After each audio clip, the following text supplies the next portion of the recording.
पे हमारे सबके बीच में रखा।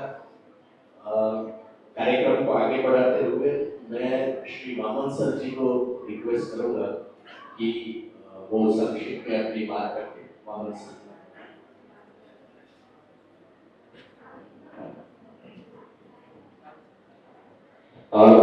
तो वामन सर जी बोले उससे पहले श्री संजय तावड़े सर जी है, मैं उनसे रिक्वेस्ट करूंगा कि वो अपनी बात रखें।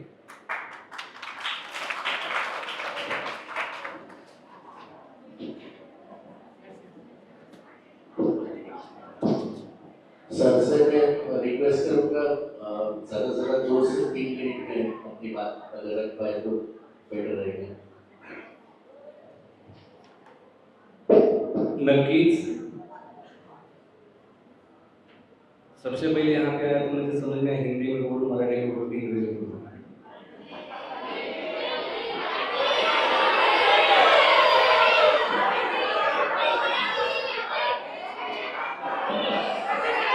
चलो मैंने ये सवाल क्यों पूछा आपने? इसके पहले सबके आदर्श पुनिया जी सर ने हमको यहाँ पे बताया कि क्रांतिकारी भगत सिंह जी को क्या अपेक्षित था। उनको अपेक्षित था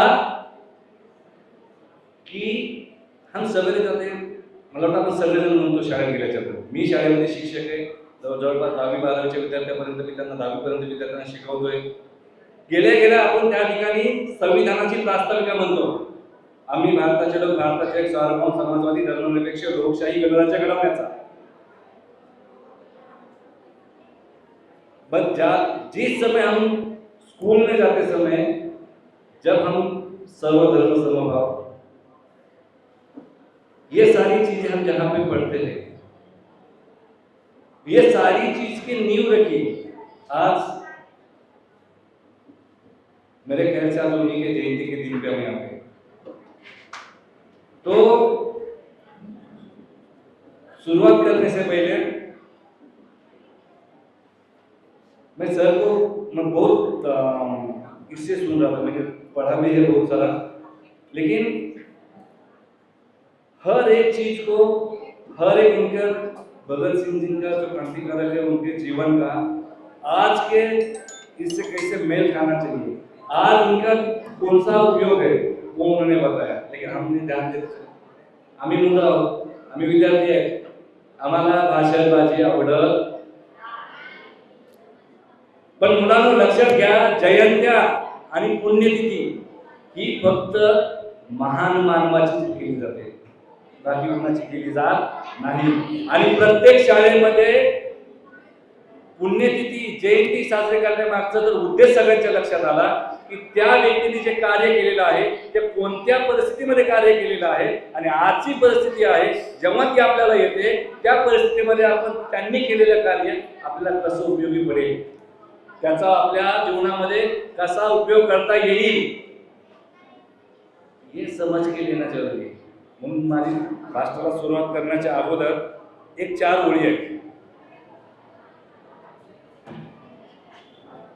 लिख रहा हूं अंजाम, लिख रहा हूं अंजाम। एक बैठे बैठे थोड़ा देर बोर हो गए, सबसे पहले तो और एक बात बताओ, अब तालियां बरोबर नहीं बजाते, बजाओ तालियां।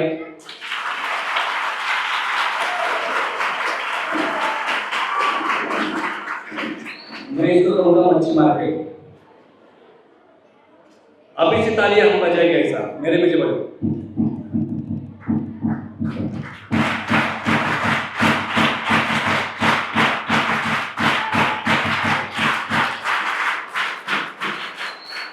इसके बाद जो भी तालियां बजाएंगे यही, इसके लिए हमें डिसिप्लिन, इसके साथ में ये तालियां अगर एक साथ बजती है तो समझो हम साथ है, खाली नारा देने चले हम सब, हम सब, ये बोलने के खाली नारा नहीं रहना चाहिए। जब हमारी तालियां सबके साथ में बजती है तो हमारा दिल एक है, हमारा शरीर एक है, हमारा मन साथ है, ये इसी में से सामने आता है। तो एक 4 पंक्तियां हैं। लिख रहा हूं अंजाम जिसका कल आगाज आएगा, लिख रहा हूं अंजाम जिसका कल आगाज आएगा। मेरे लहू का हर कतरा इनकलाब लाएगा। आणि यही इनकलाब का जो अर्थ है वो अर्थ सर ने बहुत अच्छे से समझाया। अगर इनकलाब जिसको समझ में आया तो मैं यकीनन कहता हूं कि वो जीवन में कभी भी पीछे नहीं रहेगा। जिस तरह महान क्रांतिकारक भगत सिंह जी का कहना था कि मेरा समाज प्रगत होना चाहिए, मेरा समाज के अंदर का हर एक घटक वो एक साथ में प्रगत होना चाहिए। तो इसी तरह हम अभी देखते सर, मेरे ख्याल से जिसको हम जन्मदाते कहते हैं मराठीमध्ये आपण त्यांना म्हणतो की जे नवनिर्मिती करणारे आहेत, हे आपल्या भारत देशामध्ये 3 जण आहेत। म्हणजे जिसको जो नयापन का निर्मिती करते हैं वो 3 जन है। एक है किसान, दूसरा है साइंटिस्ट और तीसरा है टीचर। और ये तीनों को भी भारत देश में सबसे हालत बेकार है। आज जैसे सर ने बोला, आज मैं अभी आजाद मैदान से आ रहा हूं। आजाद मैदान में आज नहीं टीचर्स के लिए जो लड़ाई लड़ रहे हैं, करीबन आज 7-8 हजार टीचर वहां पे बैठे। लेकिन गवर्नमेंट के ओर से स्कूल में टीचर भर्ती के लिए जगह नहीं है, लेकिन केवल इलेक्शन आया, इसके लिए मेरी प्यारी बहन बोल के 1,500 रुपये देने को तैयार है। फिर हम भी, मैंने एक सर सुना सर, मला माहिती आहे सगळे खूप छान प्रकारे विद्यार्थ्यांना घडवत आहे। मला कल्पना आहे की एवढ्या 10-12 वर्षामध्ये हे सर्व चंद्रकांत सर असतील, वर्णन सर असतील किंवा संतोष सर असतील, या सगळ्यांशी मी जवळून त्यांच्याशी कनेक्टेड आहे। पण परंतु मुलांनो, विद्यार्थ्यांसाठी सर यहाँ पे 257 बिल्डिंग है। कितनी? 257 बिल्डिंग और 12,134 घर है, फैमिलीज है। 12,134 फैमिलीज, और ये सब के लिए पूरे कॉलोनी के लिए एक ही स्कूल, वो भी केवल फर्स्ट टू 8 के। ना यहाँ पे सेकेंडरी स्कूल है, ना जूनियर कॉलेज है, ना मतलब एजुकेशन से दूर। इसके लिए इतने दिन से हम लोग लड़ रहे हैं। खुद शबाना मैडम ने यहाँ पे कहा, लेकिन बिल्डिंग रेडी है, लेकिन जो पॉलिटिशियन है वो पॉलिटिशियन वो बिल्डिंग को हम चाहते हैं कि महानगर पालिका की ओर से, बीएमसी की ओर से स्कूल शुरू हो। ये जो हमारे बच्चे हैं, जो यहाँ पे संघर्ष नगर के बच्चे हैं, यहाँ से 1.5 2 किलोमीटर बाहर जाएंगे, वहां पे 15,000 20,000 25,000 जो फीस है, जो उनके माँ बाप है, कि बिगड़ काम पे जाएगा, कोई घर काम के लिए जाएगा, वहां से पैसा कमाएंगे, तब जाके वो आपको उनको जो शिक्षा है वो मिलेगी। फिर मैं चाहूंगा इनमें से कोई भगत सिंह बने और यहाँ पे स्कूल शुरू हो। इसके लिए लड़े। आज का जो प्रोग्राम है, ये प्रोग्राम सब लोग तुम लोग तय कर लो, ठान लो। कम से कम हमको यहाँ संघर्ष नगर में पढ़ाई करने नहीं मिला, लेकिन जो मेरा छोटा भाई होगा, उसके बाद जो मेरे आने वाले, मेरे पीछे से जो आने वाले लोग रहेंगे, उनके लिए कम से कम संघर्ष नगर में स्कूल मिले। ये हर एक कोई लग सकता है। मैं सर से अनुरोध करूंगा, यहाँ पे पूरा क्लासेस एसोसिएशन है, हर एक टीचर, हर एक स्टूडेंट से कहता लिखो सीएम के लिए और एजुकेशन मिनिस्टर के लिए कि हमारे यहाँ पे स्कूल होनी चाहिए। जितने लेकर जाएंगे उतने यहाँ पे स्कूल होंगे। यही सोच भगत सिंह की सोच, हर एक को उसमें ये चाहिए था। तो मैं ज़्यादा, मुझे सर ने पहले ही बोला है कि ज़्यादा समय नहीं लेना चाहिए, मैं ज़्यादा समय नहीं लूँगा, लेकिन मैं आप सबसे अनुरोध करूँगा कि यहाँ पे आए बजाय, मुझे मालूम है मेरे स्कूल में कम से कम 250-300 बच्चे हैं। रोज़ प्रोग्राम होता है, किसके लिए आते हैं, सर ने बोला है ना, चिल्ला रहे सर, देख रहे तो नहीं है ना, हाँ देखा तो फिर क्लास में क्या होगा मालूम है, बराबर ना, इसके लिए कोई चुपचाप बैठा है नहीं। सोचो, इतनी बड़ी महान हस्ती यहाँ पे आई है, वो हस्ती में हमें यहाँ पे उनकी ओर से भगत सिंह जी हमें मिले हैं। जो भगत सिंह का जो उनका जो कार्य है वो गाली कम नहीं है। और हम कितना भी पढ़े, खाली हमने पिक्चर देखा रहेगा, मेरा रंग दे बसंती चोला, ऐसा गाना बोलेंगे अभी बोलो, खाली गानों में नहीं रहते। उनके विचार जब तक हम आत्मसात नहीं करते तब तक हमें कुछ मतलब नहीं है। तो मैं जाते जाते खाली इतना ही बोलूँगा कि मुझे यकीन है मेरे संघर्ष नगर के सारे बच्चे ये जो भगत सिंह का जो विचार है वो विचार खुद आत्मसात करेंगे और अपने जीवन में वो लाएंगे। इस कदर वाकिफ है मेरी कलम मेरे जज्बातों से, इस कदर वाकिफ है मेरी कलम मेरे जज्बातों से। अगर मैं इश्क लिखना चाहूँ, अगर मैं इश्क लिखना चाहूँ तो इनकलाब लिख जाते हूँ, इनकलाब लिख जाते हैं। बस यहाँ पे हम तो पुन्हा एकदा आयोजकाचा मनापासून आभार व्यक्त करतो, मुलांचे अभिनंदन आणि शेवटी एक करू इनकलाब, इनकलाब, सगळ्यांचा हात वरती आला पाहिजे असा, इनकलाब, इनकलाब। धन्यवाद। आभार अजय सर जी, आपने संक्षिप्त में लेकिन जोश से भरे मतलब सबके लोग बीच में जोश भर दिया, ऐसा वक्तव्य आपने रखा है।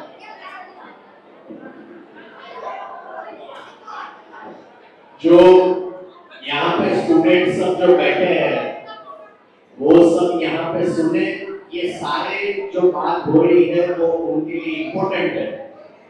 और हम जब इतने बड़े इंसान को हम जब श्रद्धांजलि देने के लिए इकट्ठा हुए हैं तो एक उनके प्रति एक गंभीरता हमारे बीच में रहे, ये बहुत जरूरी है। मैं वामन सर जी से रिक्वेस्ट करूंगा कि वो आए और अपनी बात रखें।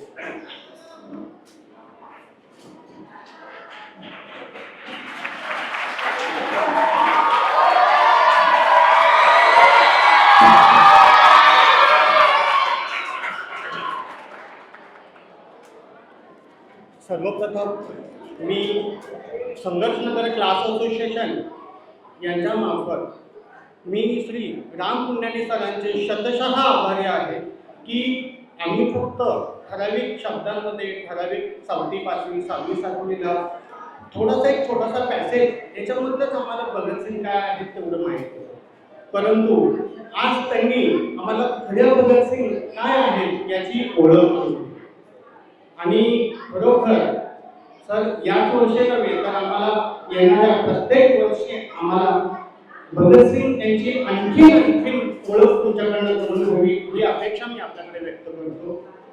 आणि थोडंसं मी सांगतो सर, म्हणजे इथे डायवर बसलेले सर्वच मान्यवर, या मान्यवरांना मी काही कल्पना देतो सर। ह्या संघर्ष नगर क्लास असोसिएशनच्या माध्यमातून या संघर्ष नगरमध्ये काही विद्यार्थी सर ब्लॅक कमांडो, संदेश आंग्रे नावाचा 12 नंबरला राहणारा विद्यार्थी ही ब्लॅक कमांडो आहे। त्यानंतर भरपूर डॉक्टर्स आपल्या या संघर्ष नगरमध्ये निर्माण झालेले आहेत, पोलीस खात्यामध्ये आपल्या संघर्ष नगरमध्ये निर्माण झालेले आहेत। त्या या तो कोणत्या क्लासचा आहे हे महत्त्वाचा नाहीये, तो प्रशांत कुटुंबे असेल, अपेक्स क्लास असेल किंवा युनिव्हर्सलचा असेल किंवा कोणते संघर्ष नगर मधला तो मुलगा करिअर घडवतो हे सगळ्यात महत्त्वाची गोष्ट। आणि मी संघर्ष नगर क्लास असोसिएशनच्या माध्यमातून एक गोष्ट सर्वच विद्यार्थ्यांना सांगू इच्छितो, येणाऱ्या काही दिवसांमध्ये क्लास असोसिएशनच्या माध्यमातून इथे एमपीएससी यूपीएससी ची क्लास चालू करण्याची तयारी आम्ही करत आहोत।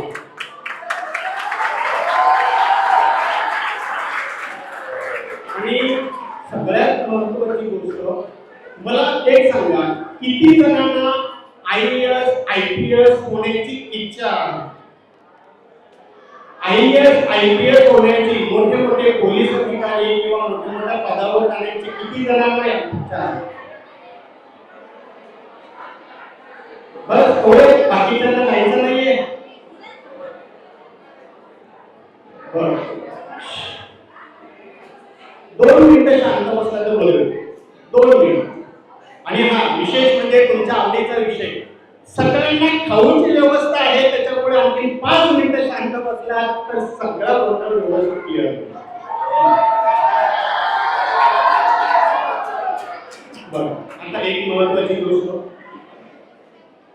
इथे 8वी 9वी आणि 10वी, कितवी 8वी 9वी 10वी आणि 11वी 12वी जेवढे पण विद्यार्थी असतील, येणाऱ्या पुढच्या वर्षापासून तुमच्यासाठी पोलीस भरती, मिलिटरी भरती किंवा एमपीएसचे जे क्लास चालू होणार आहे, त्यासाठी आमची एक कंडिशन असेल, ऍटलीस्ट तुमचे 10 आणि 12 ला ऍटलीस्ट 70-80% असले पाहिजे. तर किती विद्यार्थी काढते मला सांगा बरं, कितने स्टुडंट 70-80% निकाले?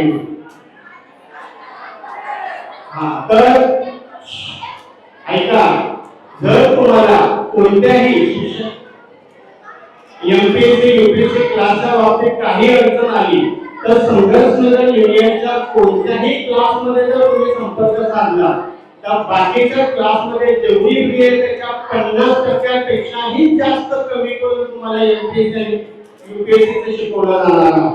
आणि हा प्रण आहे आमच्या सगळ्यांचा की इकडनं चांगले डॉक्टर, पोलीस आणि आयएएस अधिकारी घडवायचे. यासाठी तुम्हाला फक्त आणि फक्त अभ्यास आणि अभ्यासच करायचा. कळलं? हा, आता सगळ्यांना खाऊचं नाव काढल्यानंतर सगळ्यांना भूक लागली असेलच, हो?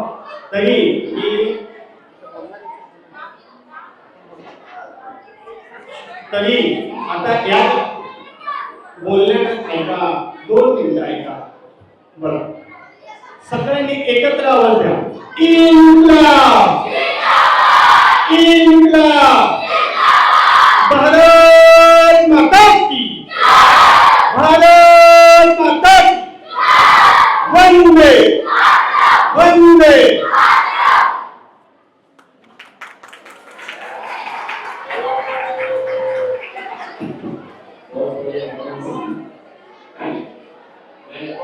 संतोष सर से रिक्वेस्ट करूंगा,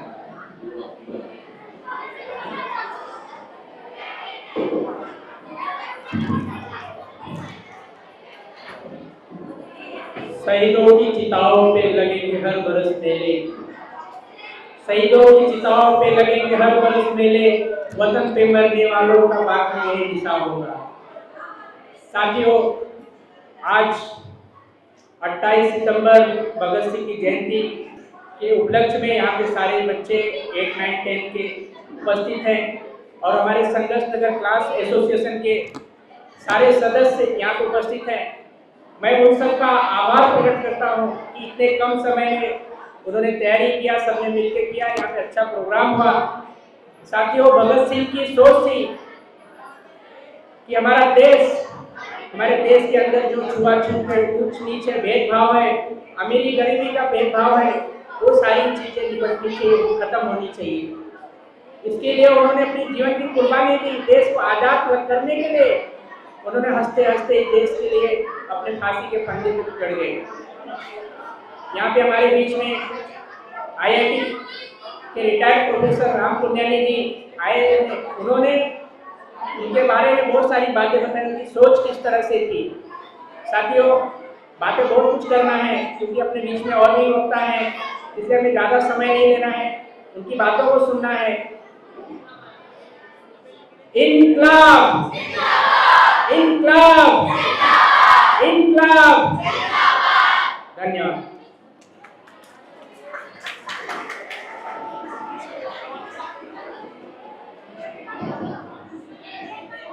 अब मैं प्रोफेसर दत्तू काशे जी को रिक्वेस्ट करूंगा कि वो अपनी बात करें. मुलांनो, शांत बसा.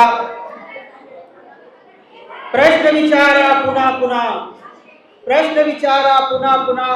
असेच का आणि तसेच का, शिकणे कधी संपत नाही, होऊ द्या लाख चुका. आजच्या सभेचे अध्यक्ष तसेच आमचे सर डॉक्टर पुण्यानी सर, आज आपण भगत सिंग यांच्या जन्मदिनी आज इथे आलेलो आहोत. मी कॉलेजमध्ये शिकवत असतो, परंतु कधी कॉलेजमध्ये हा सण साजरा केला जात नाही. जेव्हा भगतसिंगचा शहादत दिवस असते 23 मार्च, तेव्हा परीक्षाचं कारण दिलं जातं. म्हणून सर्वप्रथम all India democratic youth organisation तर्फे सर्व क्लास असोसिएशनचं अभिनंदन करतो की त्यांनी मुलांच्या माध्यमानं आणि स्वतःची उपस्थितीने हा कार्यक्रम आयोजित केला. म्हणून सर्वांनी टाळ्याची गजरात त्यांचं स्वागत करायचं आहे. तर मुलांनो, all India democratic youth organisation संघर्ष नगरमध्ये आपल्या विद्यार्थ्यांसाठी, युवकांसाठी अनेक प्रकारचे कार्यक्रम राबविल. हे तर कार्यक्रमाची सुरुवात आहे. त्याचप्रमाणे मोठमोठे वक्ते येतील. MPSC UPSC सारखे सरांनी सांगितले क्लास सुद्धा होईल. मी सुद्धा MP UPSC साठी पॉलिटिकल सायन्स आणि हिस्ट्री विषय सुद्धा शिकवतो आणि मला अभिमान वाटेल आणि ऑल इंडिया डेमोक्रेटिक स्टुडंट ऑर्गनायझेशनच्या माध्यमानं मी तुम्हाला सहकार्य करण्याचं आश्वासन देतो. एवढंच म्हणून मी आपले 2 शब्द संपवतो. इन्कलाब जिंदाबाद, शहीद भगतसिंग अमर रहे. शुक्रिया प्रोफेसर बच्चू कांचे जी. उन्होंने बहुत इम्पोर्टेंट बात कही. जहाँ क्लासेस को कमर्शियल जगह के हिसाब से देखा जाता है, वहाँ पे यहाँ क्लासेस के टीचर्स अपने स्टूडेंट्स के बीच में भगत सिंह जैसे क्रांतिकारियों की विचारों को रखने की कोशिश करते हैं. ये काफी उम्दा बात है. मैं अभी TIFR मुंबई के स्टूडेंट दिव्या शंकर से रिक्वेस्ट करूंगा कि भगत सिंह का गाना हम सबके बीच में पेश करें. और उस दौरान मैं ये भी 2 चीजें अनाउंस करना चाहता हूँ. यहाँ पे सभी बच्चों को जो पर्ची दी गई है, वो पर्ची आप भर के आप टेबल पे बाद में जब कार्यक्रम खत्म हो तब टेबल पे आप जमा करके जाइएगा. और टेबल पे बहुत सारी किताबें हैं, जिसमें राम पुनियानी जी की भी किताबें हैं, जिसमें ये बहुत जो विचार उन्होंने प्रकट किए हैं उसके बारे में भी जो किताबें हैं, तो आप सब वो किताबें भी लीजिए, खरीदिए. और आज के दिन में मतलब भगत सिंह के विचारों को आत्मसात करने की कोशिश कीजिए. दिव्य शंकर जी से मैं रिक्वेस्ट करूंगा कि आए और गाना हमारे सबके बीच में पेश करें. हेलो सर, 2 मिनट शांत रहना. 2 मिनट. अभी सर का गाना हो जाने के बाद आपके सामने 10th के कुछ स्टूडेंट, मतलब भगत सिंह जी के ऊपर कविता और शीतल चौधरी करके 10th की स्टूडेंट है, वो हम इंडिया वाले ये डांस पेश करने वाले हैं. जानवी जो 5th स्टैंडर्ड की स्टूडेंट है, वो भी यहाँ पे डांस करने वाले हैं. सुरेश ऋषभ ये चक्रे इंडिया इसके ऊपर डांस करने वाले हैं. और कशिश शुक्ला ये स्पीच देने वाले हैं. और ईश्वरी धनावडे ही 9वीची मुलगी ही भाषण देणार आहे. या सगळ्यांसाठी जोरदार टाळ्या वाजवा.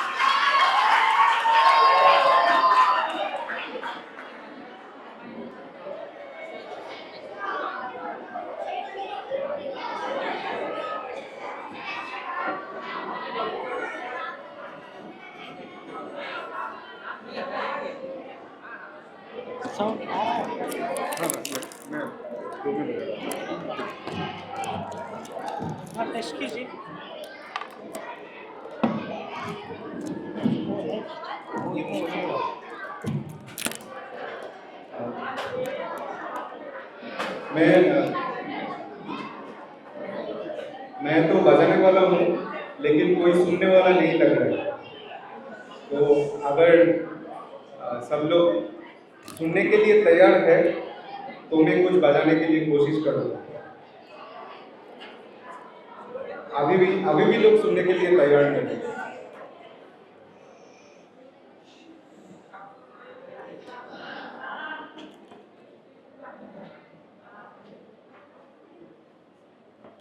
मुझे लगता है कि पूरा प्रोग्राम ही ऐसे ही होना चाहिए, सिर्फ मेरा गाना सुनने के लिए नहीं, जब बातें भी चल रहे हैं तब भी जो लोग बोल रहे हैं क्या बोल रहे हैं, हम आए इधर सुनने के लिए। हाँ, ये बात सही है कि सिर्फ सुनने के लिए नहीं आए, कि प्रोग्राम के बाद शायद हम बातें करेंगे, लेकिन जब बोल रहे हैं कोई तब मुझे लगता है कि अच्छे तरीके से सुनना चाहिए क्या बोल रहे हैं।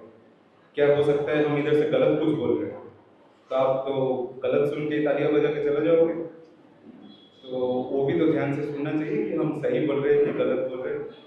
हम आपस में ऐसे बात करते रहेंगे तो यहाँ पर आने का कुछ मतलब ही नहीं है। हम बाजार घूम सकते हैं, संडे सैटरडे है, तो मैं थोड़ा बहुत गाना बजाने का कोशिश करूँगा मेरा वायलिन में। एक पुराने ज़माने का गाना है, शहीद बोल के मूवी का, तो उस शायद तुम लोगों को पता नहीं है, यहाँ पर जो लोग बैठे हैं कुछ लोगों को शायद वो पता होगा, लेकिन मुझे लगता है कि वो सुनने में तुम्हें अच्छा लगेगा तुम लोगों को।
अभी अनिवार्य कार्यक्रम की वजह से आपको जी हमारे सबके बीच में से निकल रहे हैं।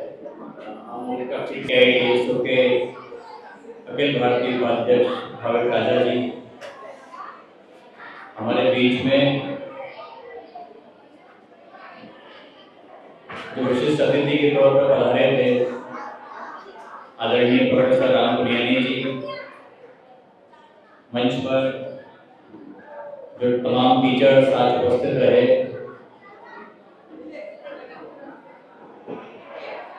और यहाँ पर जो स्टूडेंट्स सभी बैठे हैं, पेरेंट्स बैठे हैं, आप सभी का आज इस कार्यक्रम में जो भागीदारी हुई है, जो शामिल हुए हैं, देखकर बहुत ही अच्छा लगा। मैं ज़्यादा बात नहीं कहूँगा क्योंकि मुझे पता है कि आप लोगों की जो कल्चरल एक्टिविटीज होनी है, कुछ गाना होगा, कुछ डांस होगा, और मैं भी इस उम्र से निकला हूँ।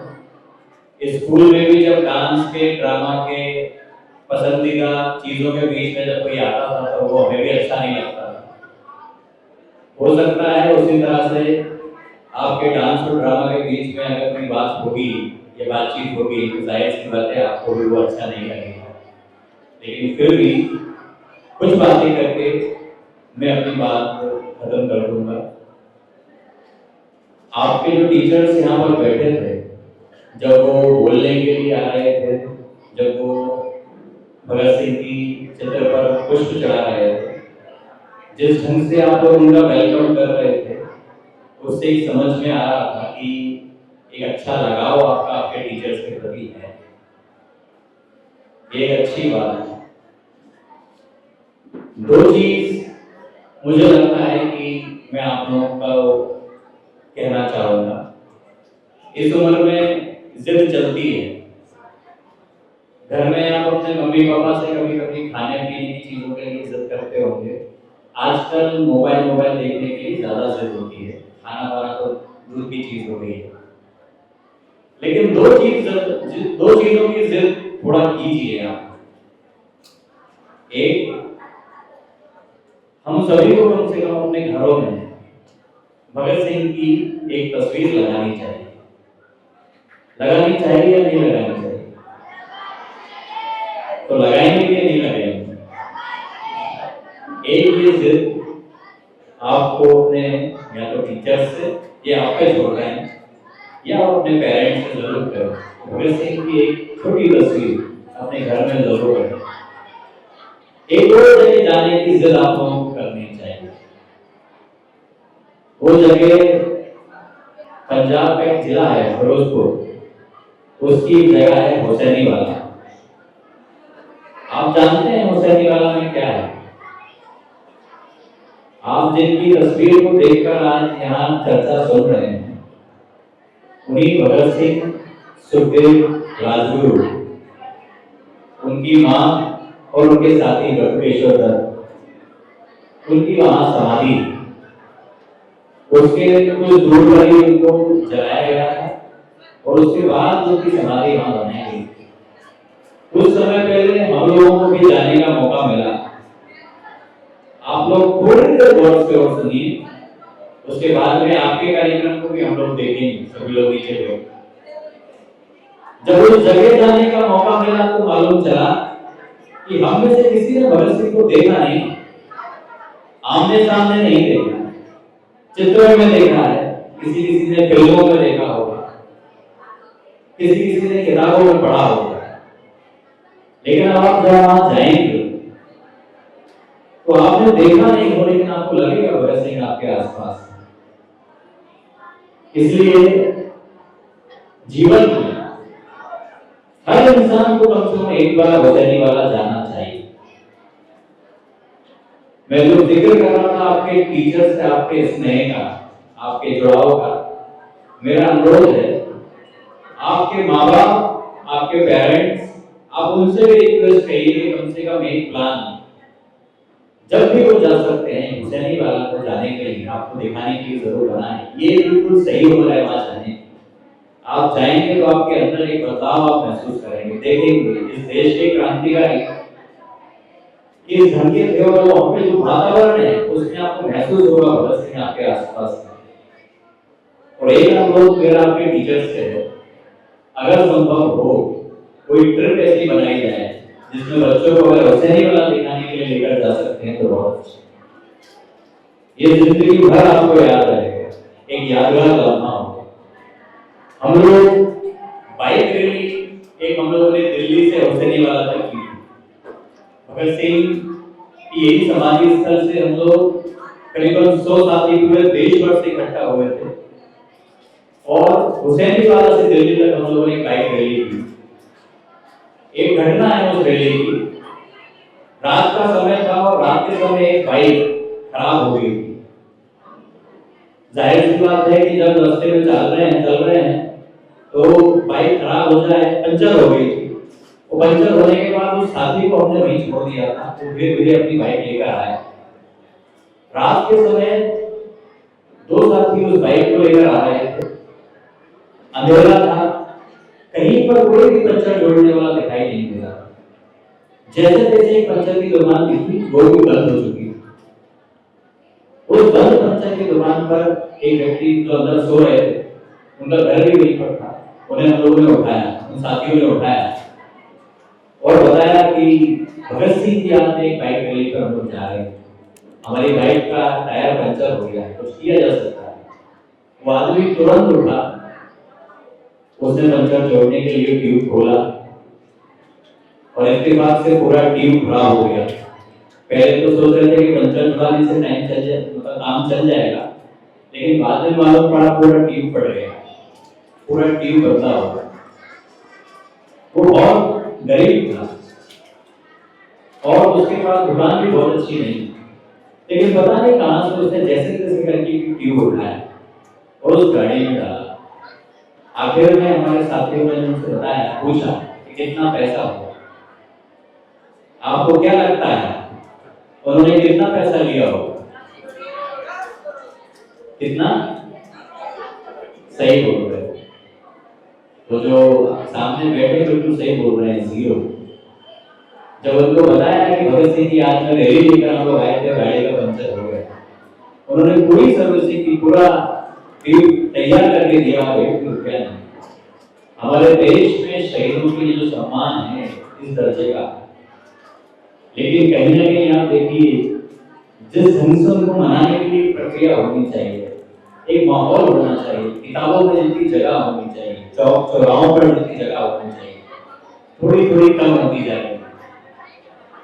आप अपने आसपास देखिए, देश के हर कोने में देखने को मिलेगा। आपके सिर्फ आपकी शादी वाली की बात कर रहा हूँ, देश के किसी भी कोने में चले जाइए, आप जब देखेंगे किसी नेताजी का फोटो होता है ना, बर्थडे आता है, आपकी कॉलोनी में कोई नेताजी हो सकते हैं, वो किसी भी संगठन किसी पार्टी के हो, उनका बर्थडे आता है तो क्या होता है, उनका भी फोटो लगता है और उनके साथ साथ कुछ गर्दन भी लगती है और बहुत सारी गर्दन भी कभी कभी दिखाई देती है। मालूम पड़ता है कि इलाके के किसी नेताजी का फोटो, और अब तो के लिए नेता का नहीं लगता, इलाके में नेता के जितने चेहरे चपाटे उनका भी फोटो लगता है। लेकिन उन चौक चौराहों पर, जिन चौक चौराहों पर हमारे देश के आजादी आंदोलन, हमारे महानायकों के फोटो होने चाहिए, अगर ये होते और ज्यादा लगते तो ये याद हमारे बीच में बनी रहती के नहीं बनी रहती, जाहिर सी बात है ज्यादा बनी है और इसे बना रहना चाहिए, इसकी बहुत जरूरत। आप लोग जिस क्लास में पढ़ते हैं, जिस उम्र में हैं, आप लोग में आपस में दोस्ती यारी भी होगी, हम सबके दोस्त होते हैं और एक उम्र में दोस्ती जितनी मजबूत होती है, उम्र बढ़ते बढ़ते वो दोस्ती बहुत बेहतर हो जाती है। तो बहुत ही अच्छी दोस्ती हर इंसान को जरूरत पड़ती है। आप जानते हैं भगत सिंह के साथ जिनको फांसी हुई थी, उनके नाम जानते हैं? एक सुखदेव और दूसरे राजगुरु, इन 3 लोगों को फांसी हुई। आप जानते हैं जब ये तय किया जा रहा था ना, जिसका सर जिक्र करके गए थे आप लोगों को, आप लोगों ने भी बोला था, भगत सिंह ने बम फोड़ा था ना असेंबली में, जब वो पकड़े गए थे तो उनको उम्र कैद उस केस में हो गई थी। वो बाद में जब ये सैंडर्स मर्डर केस उन पे लगाया गया तो इसमें उनको फांसी हो गई इन 3 लोगों। लेकिन जब वो असेंबली में बम फेंकने जा रहे थे तो इनके नेता थे, इनके संगठन का नाम था HSRA। क्या नाम था संगठन का? HSRA। और उनके नेता थे चंद्रशेखर आजाद। जब चंद्रशेखर आजाद के सामने एक प्रस्ताव रखा गया कि भगत सिंह बम फोड़ने के लिए असेंबली जाएंगे, उन्होंने साफ मना कर दिया। क्यों? क्योंकि वो जानते थे कि संगठन को भगत सिंह की बहुत ज्यादा जरूरत है और भगत सिंह इस बात पे अड़े रहे कि जिस काम के लिए इस असेंबली में बम फेंकना है, अगर कोई फेंकेगा तो कोई इससे काम होगा नहीं, क्योंकि उन्होंने काफी पढ़ा था, उसके बारे में सोचा था, समझा था कि कैसे अंग्रेजों की कटघरे को, अंग्रेजों की जेल को, अंग्रेजों के कोर्ट को कैसे देश के लिए इस्तेमाल किया जा सकता है।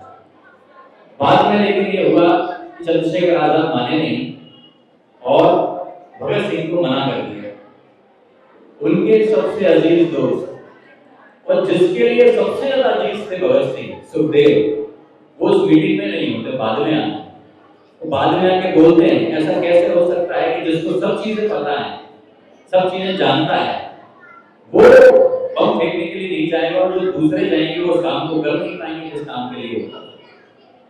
आप जानते हैं दोबारा मीटिंग होती है, चंद्रशेखर आजाद को भगत सिंह, सुखदेव, ये सब लोग मिलकर फिर कन्विंस करते हैं कि भगत सिंह को ही जाना पड़ेगा और सबको मालूम था भगत सिंह अगर जाएंगे तो वापस नहीं आ पाएंगे। सब में तय होगा, चंद्रशेखर आजाद भी माने और ये तय किया गया भगत सिंह ही बम फेंकने जाएंगे। सब लोग आखिरी बार गले लगे क्योंकि हो सकता है इसके बाद गले लगने का भी मौका ना मिले। और ये सुखदेव ये उस समय वहां से चले गए।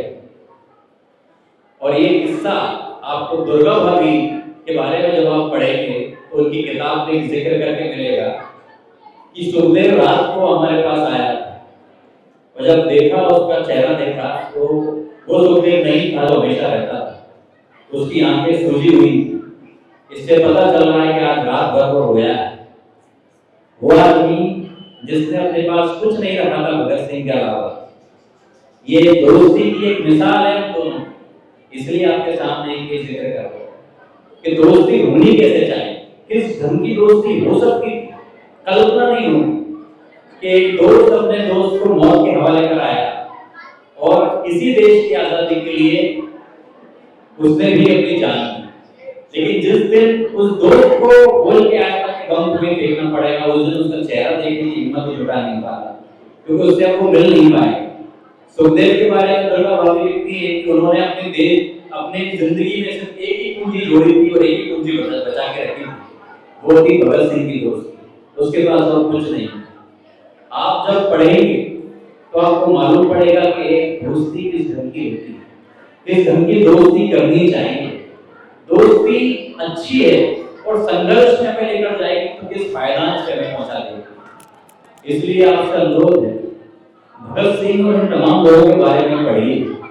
पढ़ेंगे तो जानकारी होगी कि उनका कांग्रेस से क्या मतभेद, पढ़ेंगे तो जानकारी होगी कि गांधी जी से क्या मतभेद, पढ़ेंगे तो जानकारी होगी उनको अलग संगठन एसएसआई भी बनाना पड़ा। भगत सिंह को जब जेल में फांसी हो रही थी तो उनसे मिलने कई लोग आया भी करते थे, लेकिन कई जेल में बहुत सारे लोग मिलने नहीं आते। तब एक बाबा जी जो उस जेल में थे उनने पूछा था कि भगत सिंह तुम्हारे कोई रिश्तेदार हैं जो मिलने आए हैं?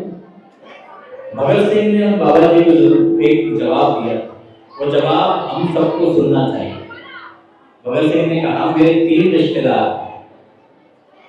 पहले वो लोग हैं जिनका खून एक ही दिशा से आया है और एक ही दिशा में जा रहा है, जैसे खुदीराम बोस और करतार सिंह सराफ।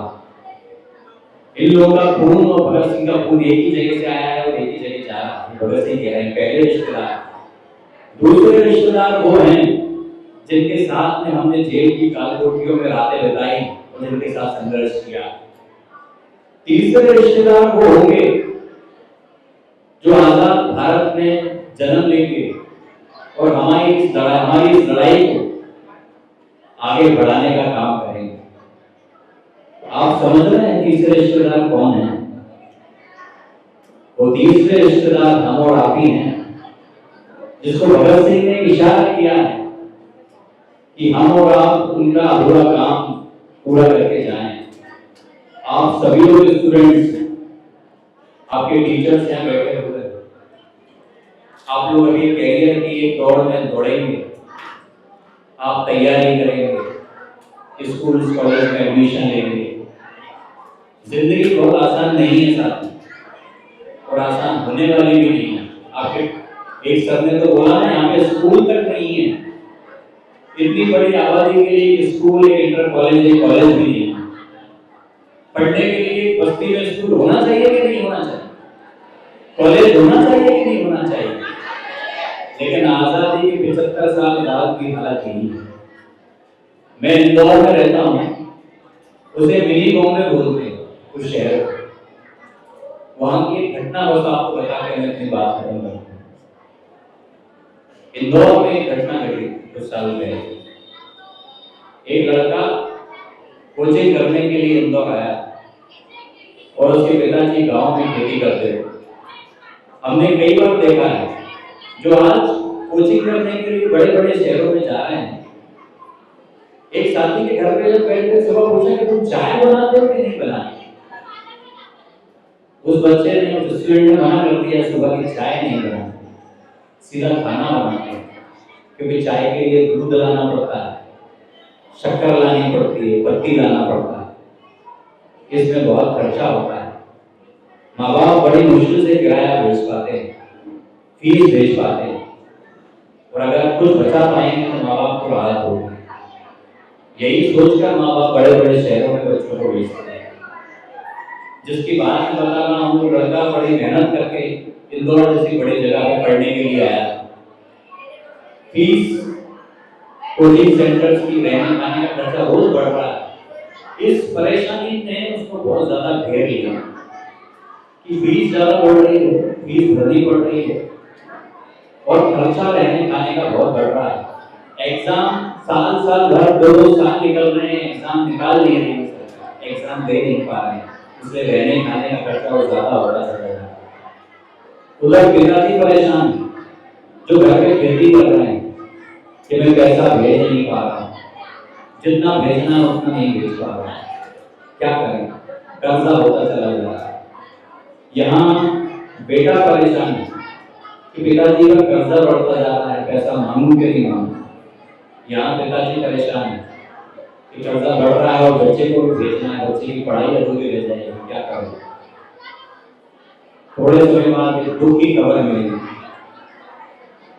एक ही दिन बच्चे ने अपनी कोचिंग में जाकर अपना जो कमरा था वहां पे जाकर फांसी लगाई, और उसी दिन पिताजी ने खेत में जाकर कंधे पे जोड़कर फांसी लगाई। ये एक हिंदुस्तान है। हम भगत सिंह को याद कर रहे हैं, लेकिन इसको हिंदुस्तान में याद कर रहे हैं जहाँ पिता कितनी भी कोशिश कर ले बच्चे का सपना पूरा नहीं कर पा, तो बच्चा कितनी भी कोशिश कर ले पिता के लिए करना चाहता है कर नहीं पा रहा। हम ऐसे समय में भगत सिंह बना रहे हैं। इसलिए ये जो सब कह रहे थे कि हम लोगों को एक संघर्ष करना होगा स्कूल कॉलेज खोलने के लिए, बहुत जरूरी है। गांव में पहले होता था कि आप अपने दादाजी को याद रख पाए नहीं रख पाए, आप उनके फादर को याद रख पाए नहीं रख पाए, उनका नाम आपको याद हो नहीं, लेकिन गांव का वो व्यक्ति जिसने गांव के लिए कुआं खोदा होता है, गांव में पानी नहीं हो, कोई व्यक्ति कुआं खोद के चले जाए गांव के लिए पानी दे जाए, उसे 200 साल तक लोग याद करते हैं, वो किसी के घर का हो या ना। भगत सिंह उनमें से ही है। अगर आज की समस्या को लेकर हम संघर्ष करते हैं तो आने वाली पीढ़ी हमें याद रखेगी। सरकार कहना बिल्कुल सही था, इस यहाँ पर स्कूल खोलने के लिए, कॉलेज खोलने के लिए आपको कुछ करना होगा, और आप कर पाएंगे तो आने वाली पीढ़ी आपको इसीलिए याद रखेगी कि जिन स्कूल कॉलेजेस में हम पढ़ रहे हैं, ये शायद कोई भैया दीदी थे, कोई टीचर थे जो अपने जमाने में लड़े थे और बड़े बिल्डिंग्स को बनाया था जिसमें हम पढ़ रहे हैं। आप रहें ना रहें, उनके दिलों में आप हमेशा जिंदा रहेंगे, जैसे हमारे दिलों में भगत सिंह जिंदा है।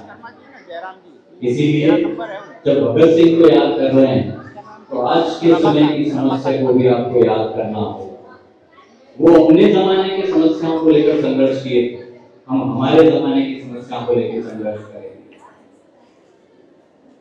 उनमें और लोगों में क्या अंतर दिखता है? जब हम पढ़ते हैं उन्हें देखते हैं तो सिर्फ शक्ल से अच्छे नहीं लगते भगत सिंह। भगत सिंह जैसा इंसान, इतना ऊंचे दर्जे का इंसान कल्पना भी कर सकता है कोई ऐसा इंसान हो सकता है? इतना ऊंचे दर्जे का इंसान बनने का मन जब लग जाता है